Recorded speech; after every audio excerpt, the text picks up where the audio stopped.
Should we just jump straight into the spoops? Oh, I just forgot. I didn't put the sound effect on this screen, so I was just trying to make the noise and it didn't work. Oh well. We have the last two pieces of search and rescue for you. And should we just go into the woods? Yeah, hold on just a second though. Let's give everybody a moment to remind themselves about the content warnings for these couple Content of warning: stories. search and rescue stories contain swearing, body horror, descriptions. Descriptions? I'm a writer. Descriptions. You were Descriptions good. of corpses and death of children.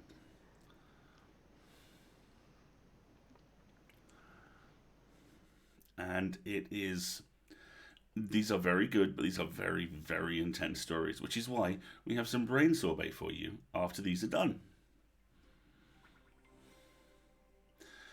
Do we have my hat to hand? Because I would hate to disappoint Wendy. No, it's buried in with the Halloween decorations I put away. I'm really sorry, Wendy. I'll have to remember that for next time. It's alright, I'll wear it next time. Yes, that's correct. Just a reminder. Rank and Vile in the house! Ah, fantastic! Hey, Rank, how you doing? Okay. Well timed. Can it be brain gelato if we're not a fan of sorbet? Yes, it's stickier.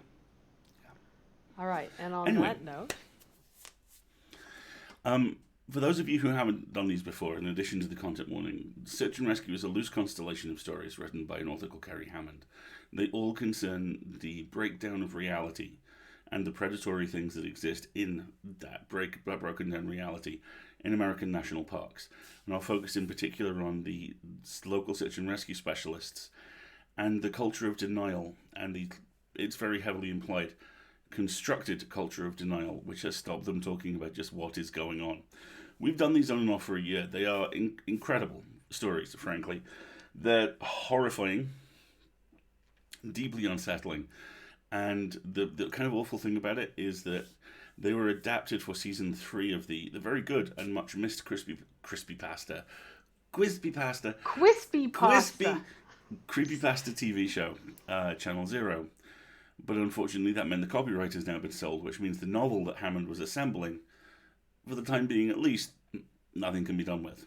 So this is what we have, and it's a lot. I am an SAR officer. Update 1.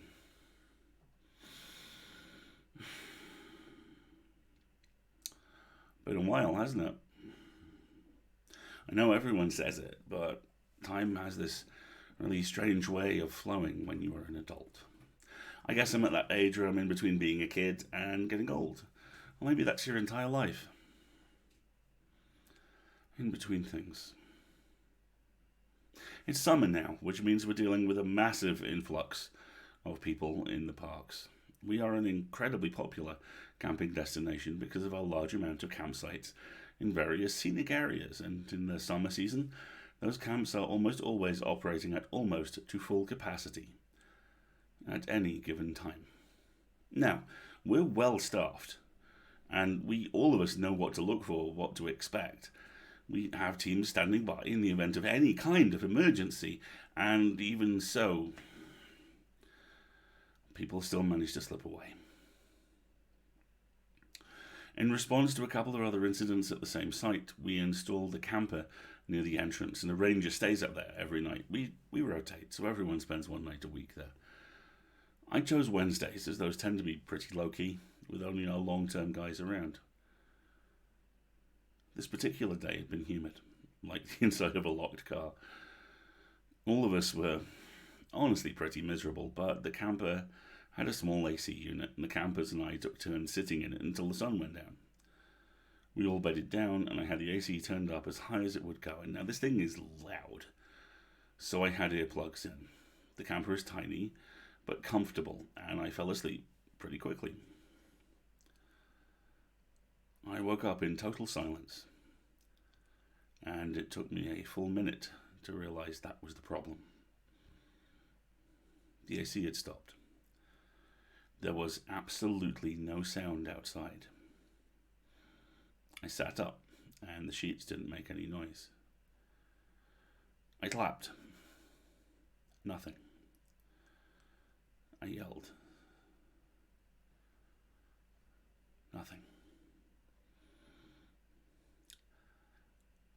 this has happened to me before. I'm a firm believer that it's some kind of strange acoustical phenomenon, but I don't think it's caused by the wind, so I got out of bed and yanked on my boots and flew out the door. I ran to the edge of the campsite, about 500 feet away, and somewhere behind the trees there was something darker than the space around it. I headed for it, but I must have misjudged its distance because it took longer to get there than it should have.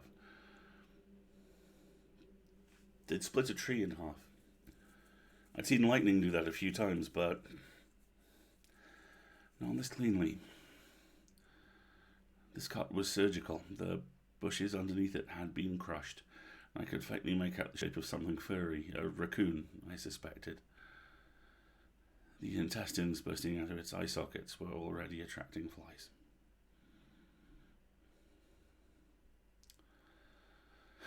The stairs were concrete, old. I could make out the lines of graffiti on the lower steps. A metal handrail bowed out haphazardly, most of the supports bent or gone 10, maybe 12 steps. In a rush, the sound of the world came back, and I heard the faint electrical snap of a fly exploding near my ear. I sprinted back to camp. I grabbed the rifle out of the pickup I had taken to the site, and I stood at the edge of the camp, my back to the woods, and I stood there and I watched until the sun came up. I watched the whole camp. I watched every tent. I know I never fell asleep, and no one came into or out of camp, so I really don't know how the woman got away. Her tent was in my direct line of sight. As best as I can guess, she must have gotten out when I was turned away for a second. They're hopeful she's still alive, of course, but I think we'll have to close that part of the park for a while. Officially, we're keeping an eye on things. I wouldn't take comfort in that. We're keeping an eye on a lot of things. Edit. I've been getting a lot of messages about the length and quality of this post. I'm sorry, guys. I know it's not as detailed or as long as my past updates. I wrote it in the middle of the night after getting home from an emergency at the park, which I will discuss later. I needed to vent a bit, I guess. Perhaps I should have waited to write all this down when my mind and my memory were a bit clearer. I'll do my best to make the next update more interesting.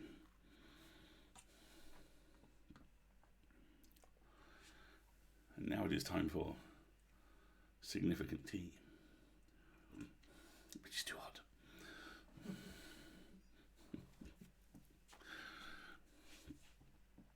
Update 2. I am on call 24 hours a day now. It's not the greatest thing in the world, but it pays the bills, and sometimes they let me leave early or take a few extra days off if I'm tired. There's not that much going on at night, of course, but occasionally one of us has to run out and deal with something, an animal sighting, missing person, drunk people shooting each other, that sort of thing. All in all, I get called out about a dozen times a month for some kind of nighttime emergency. Generally, the calls will go something like this. A text and phone call from my boss. 15 minutes to get out the door dressed in my uniform. 30 to work. Then anywhere from 5 minutes to 8 hours dealing with the issue. If it's a missing person, the cops are involved up to 2 days with no sleep. The worst ever was a murder-suicide. That took a week. By the end of it, I was in hospital with severe fatigue and dehydration. My boss knows I'll pick up as soon as he calls, but I don't always hear text. Usually he'll text first in case I'm up, but otherwise he will get me on the phone. He is the only one who contacts me in these situations. That's always been our system in the past. So you can imagine my surprise when I got a call from him at 2 a.m. and saw I had 70 missed texts from just about every single person in our department. Yeah, what's up? I said, sitting up. I am great at faking being awake when I'm on the phone, by the way.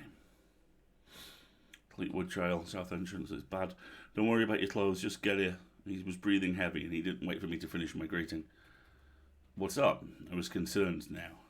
My boss is unflappable. Get here, it's bad. Of course, I immediately thought of the murder-suicide. It took us days to find all the pieces of their skulls. How about KD's on her way? Call when you figured it out. He hung up. He'd never sent another ranger up before me. I scrolled through the barrage of texts. Oh man, OMG, Russ, what the hell is going on? Dude, what the fuck? I'm sorry. What's going on out there? Call me. Call boss's name right now. OMG. I threw my clothes on and was out the door in about 5 minutes. The drive took about 15 minutes, going 90 on the freeway, and along the way my phone just kept pinging notifications. I turned it off, tossed it in the back seat. When I got there, KD was waiting for me, and there was something about her face that was just wrong. In the non-existent light, I had to get close to see that she was wearing a respirator. The smell was like a wall. I ran into it about 5 feet from her and gagged. I took the respirator she handed me and strapped it on, coughing and doubled over. Bad, huh? She quipped, her voice muffled. She patted me on the back. Come on. I followed her into the forest, and even behind the filters I could smell it. Believe me, it bothers me as much as it does anyone else when people say that something is indescribable, but I really do not know how to paint an accurate picture of what it was like. Imagine taking a fish and filling it full of other dead fish. Put the stuffed fish in a bag, which has been made out of the skin of even more dead fish, and leave the bag sitting in the sun for several days. Sprinkle some halitosis, maybe a little rotting grass on top of the bag, let it sit for another few days. Now open the bag and stick your head inside and take a nice big breath. That should give you an idea of what it was like from half a mile away.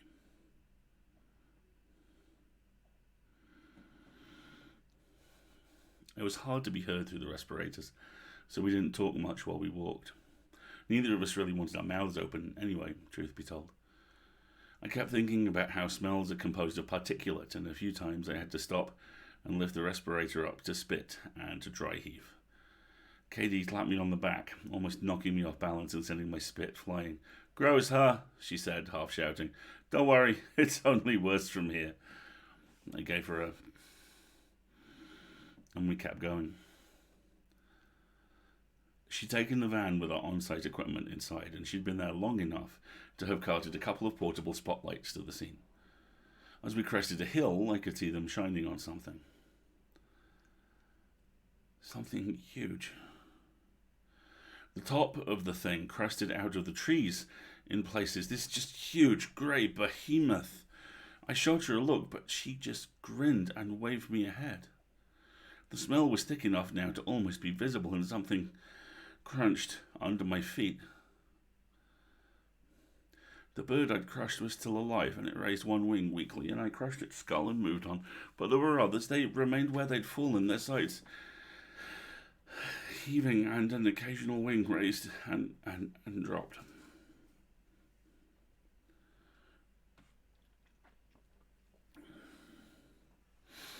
Smell got him, I think, Katie said, kicking a bird off the bark. There's a raccoon up here, too. Took one bite and died. It was hilarious. Come look.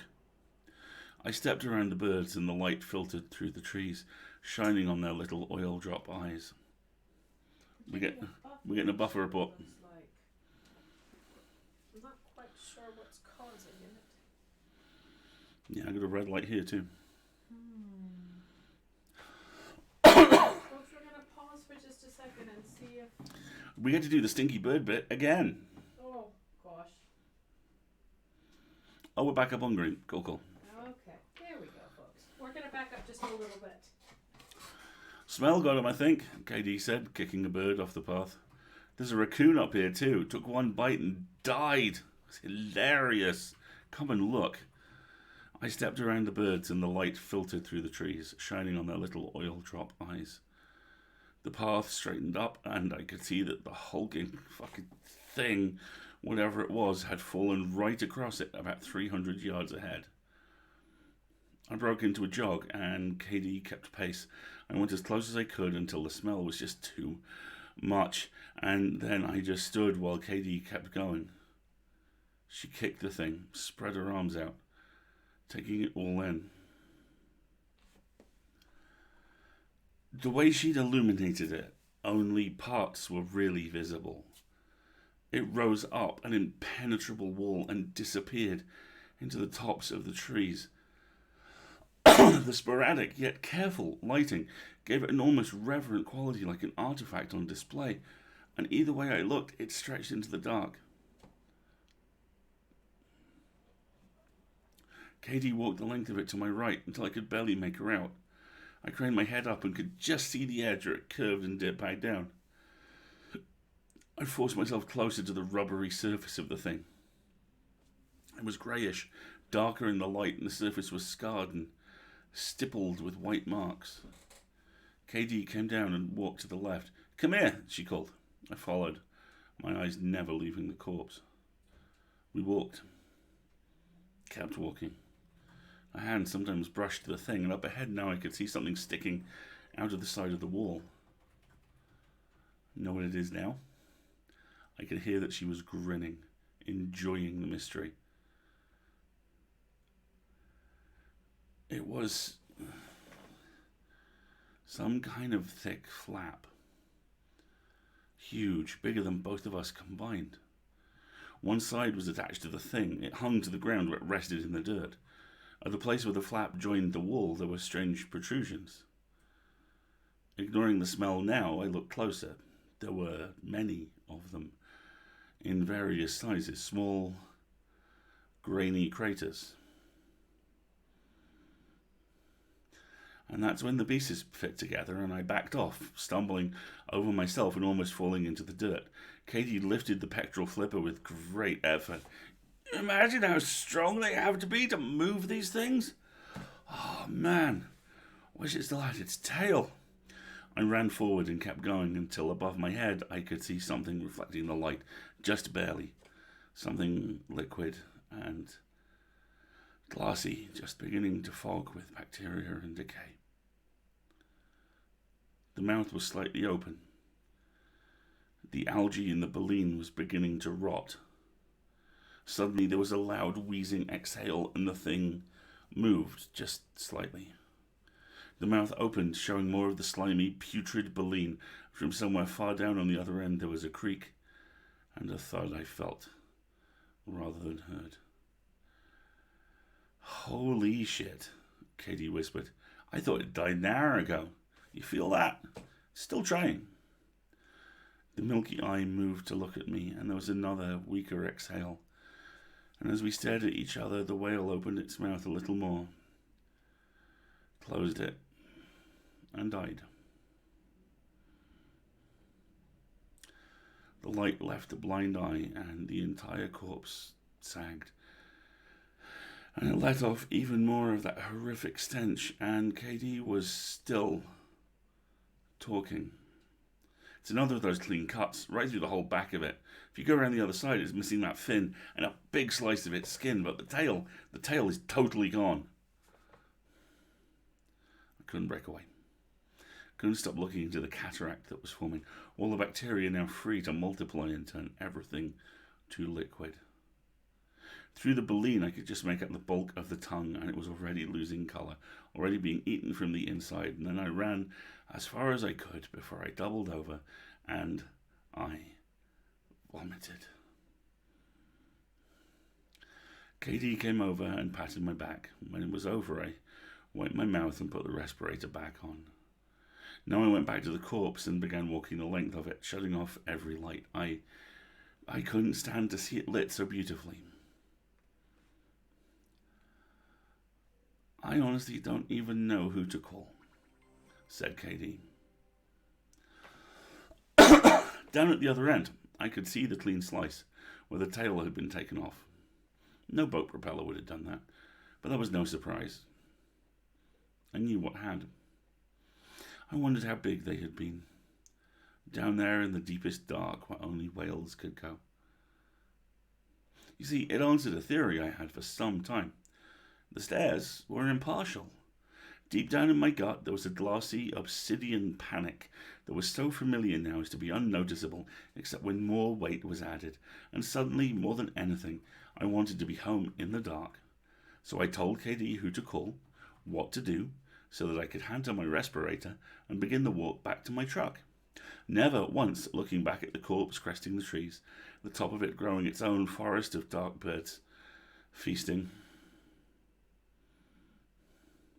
We're going to say nothing. Nothing. We're just going to leave it to rot. We'll say a waterspout sucked up fish from one of the lakes and dumped them out there, and when the bones are the only thing left, we'll dispose of them and the trail will reopen.